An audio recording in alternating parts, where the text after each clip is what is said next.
Hello there. Welcome to Just the Discs. We talk about Blu-rays here.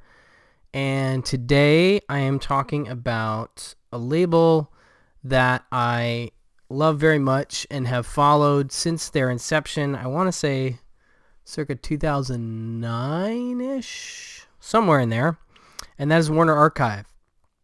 And I feel like they don't get as much attention as some of the other labels, and I get that part of that might be that they don't always put out stacked Blu-rays. Special features have to be typically something that's already been done on a previous release, commentaries and featurettes, but they do tend to include like radio broadcasts and some interesting stuff. But anything in terms of commentaries and featurettes has to be something that's generally been produced for a previous edition of a movie, and that's fine from me, because I think the thing that we talk about a lot, especially lately, I feel like physical media people have become interestingly obsessed with, is it a new scan? Is it a 2K scan? Is it a 4K scan, et cetera, et cetera. I know I definitely look for that stuff, especially because we're getting to a point where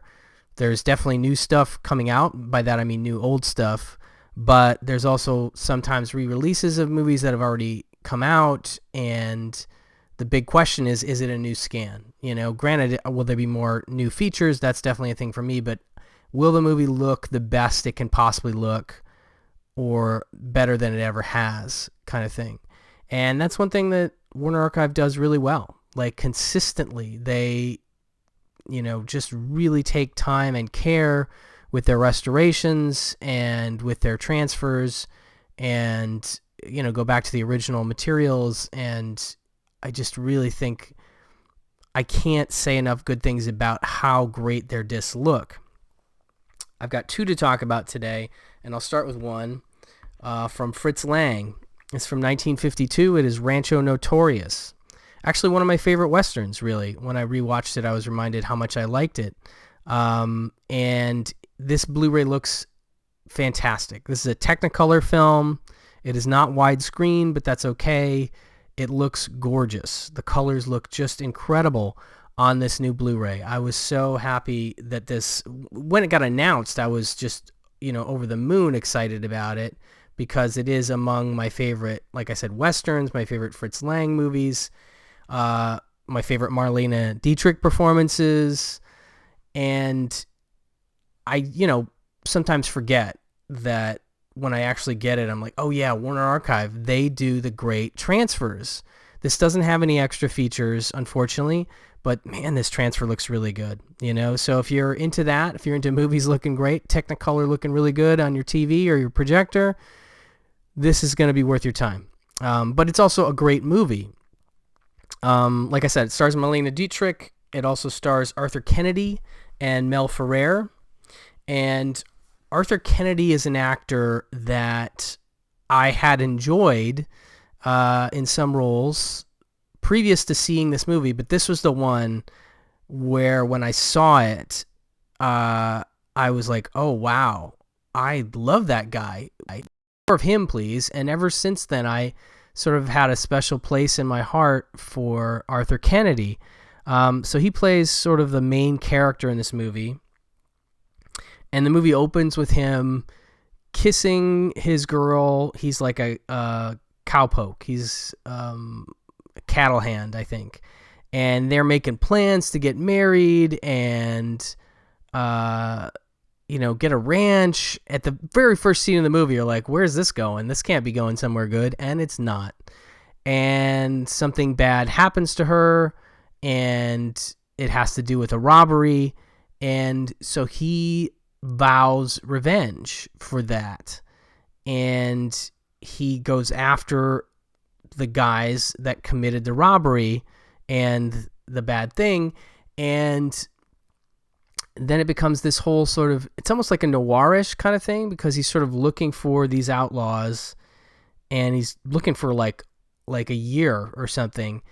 And he's picking up little clues here and there. Like he's hearing names like Alter Keene, which ends up being Marlene Dietrich's character, and a place called Chuckaluck, which is referenced in this very fascinating opening song to the movie, which has this great line about hate, murder, and revenge, which comes up a few times and kind of gets stuck in your head. It makes you kind of want to sing that part of it.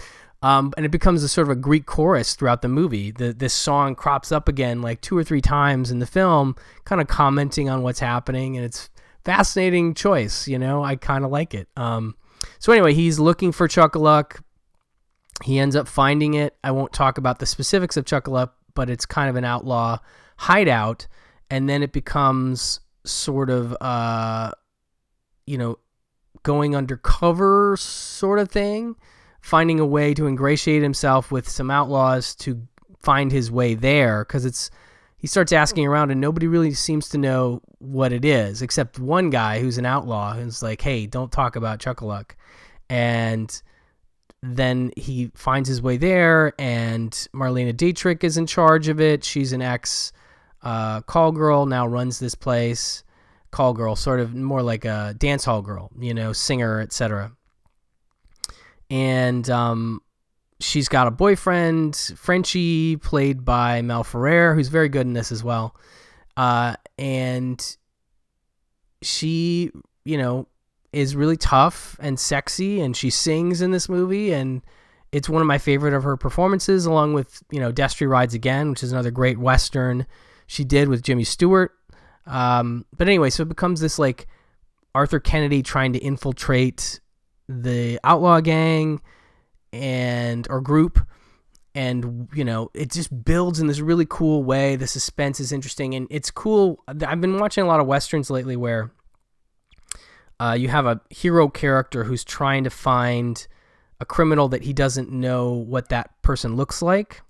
I watched Backlash with Richard Widmark, The Bounty Hunter with Randolph Scott, and both of those have that sort of plot element, and it's an element I kind of like, especially when you actually don't know who the character is. In this case, we do know who the guy is who did the bad thing, and we can see Arthur Kennedy's character trying to suss out these different outlaws, like who's the guy who did this, and you see him, angling for this guy or that guy that may or may not, that we know isn't the guy. And so it's just fun to see that suspense build, and then the guy himself is like, I know that dude. And so there's that ticking clock of like, oh, when's he going to figure out who Arthur Kennedy is and that he's not one of them, and et cetera, et cetera. And so it's got a really nice build to it. And even despite being a lower budget movie, it's about these performances, especially the Dietrich, Arthur Kennedy, and Mel Ferrer performances. I mean, everybody's good in the movie, and I'll talk about the supporting cast in a second. But those performances are so emotional and so powerful that they elevate the movie. Because you can see, this Blu-ray looks so good, you can see some of the cheaper sets, like the background painted walls. Like there's one shot where I think he's just pulling up to Chuckaluck, and you can kind of see like the corner of the studio set wall it's a blue sky, but there's like this little line there. You're like, is that a corner in a wall there that I wouldn't have been able to see before? But now the Blu-ray makes, and again, it's not to take you out of the movie because the color and the detail is great. So it's not just necessarily distracting, but it just looks so good that you're like, oh, those background paintings, I can see them a little better now. But regardless, again, despite the lower budget being shot mostly on sets, it really packs a punch, and it's just, like I said, a great Western with a good build. Has a really good supporting cast, including William Frawley, who's Fred from I Love Lucy. He's got an early role in the movie. Jack Elam, one of my great character actors of all time, just one of the great craggy faces. He's pretty young in this one. George Reeves, who played Superman, is one of the outlaws. Russell Johnson, the professor from Gilligan's Island, has a brief appearance. Frank Ferguson, who I'll always remember as the dude from Abbott and Costello Meet Frankenstein that is getting super aggro with Lou Costello at the beginning of the movie about his crate. He's just so angry, and he sounds like a Muppet, and so he's kind of a weird guy to listen to get angry. Anyway, he plays like a preacher outlaw in this movie, and he's got a cool little part. And there's other familiar faces you'll definitely recognize. There's a guy from Casablanca that I totally recognize that's been in a bunch of other stuff. So anyway, really, really solid movie, and this transfer looks absolutely stunning. Again, it makes up for me for the lack of extras through the quality of the film and the transfer. So that is Rancho Notorious. And then the second one we have is Our Dancing Daughters from 1928. Now, this is a silent film, and it's pretty good. It's just sort of a melodrama type story. You have a very young Joan Crawford, who is sort of a jet setter in this high society socialite group, and she is vying for the affections of this new millionaire played by John Mac Brown. Not listed as Johnny Mac Brown, by the way. He's listed as John Mac Brown in this, which I like. And he reminds me of like Bela Lugosi or something in this. He's just got this jet black hair, and he looks like a more American kind of Bela Lugosi type. But anyway, the young Joan Crawford character's name is Diana. She's very sexy. She's very free with her affections. Like, she kisses her male friends and dances and is just seemingly kind of a wild girl. And the millionaire character sees her, and then this other quote-unquote more demure character played by Anita Page called Anne. And then it becomes like sort of the two of them vying for his affections, and who will he choose? And ultimately he chooses Anne. And so we see that, you know, the Joan Crawford character is really hurt by this. And then it becomes sort of this whole thing of like, what will happen with the marriage? And is Anne really as demure as she seems? And we find out maybe she's not, and she's just a really great villain. Like, she just has some scenes towards the end of the movie where she's just laughing at Joan Crawford's character, and she's drunk, and she's just so hateable. You just are like, oh, I just want something bad to happen to you. This just a really awful character. But it's a really interesting melodrama to see how this sort of plays out. You kind of can guess sort of where it's going ultimately, but it's, you know, a very good looking black and white new transfer from Warner Archive. I'd never seen this movie before, and it is really good looking in this transfer. And Joan Crawford is just delightful in this role. I think I've never seen her smile this much in a movie. Like, her character, at least especially in the beginning, is just so happy and so vibrant. You can kind of see why the John Mac Brown character is drawn to her, but you can also see why, and it's interesting how they portray it, the idea of his thoughts. Like, at one point he's sitting in a room and having flashbacks to her like having fun, kissing her guy friends and dancing and stuff. And in your head, you're like, is he thinking that she's too wild, or is he just remembering her fondly, or what? And the movie kind of gives a context to it later, but it's interesting, again, because it's a silent movie. There is no dialogue, but there's like inner titles, of course. And it's one of those silent movies that actually uses sound in a cool way. There's songs that will play, and if there's like a party scene, they'll have sort of an ambient noise of a party. They're playing ping pong. You hear the like back and click clock of the ping pong. So there's like little sound effects. So it is silent, but you get a sense of some atmosphere through sound. So it's almost at that transitional period of sound and silent films being, you know, sort of pushed aside.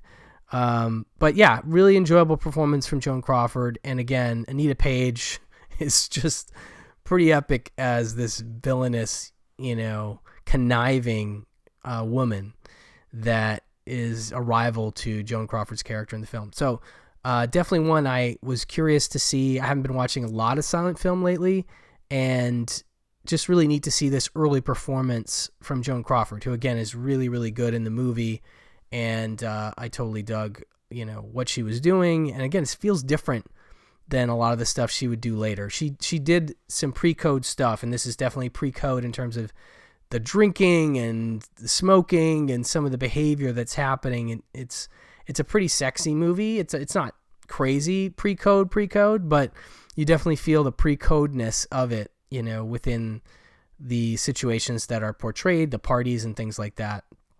So it's neat to see the pre-code Joan Crawford stuff is, I find, very interesting, especially if you've seen a lot of her later work.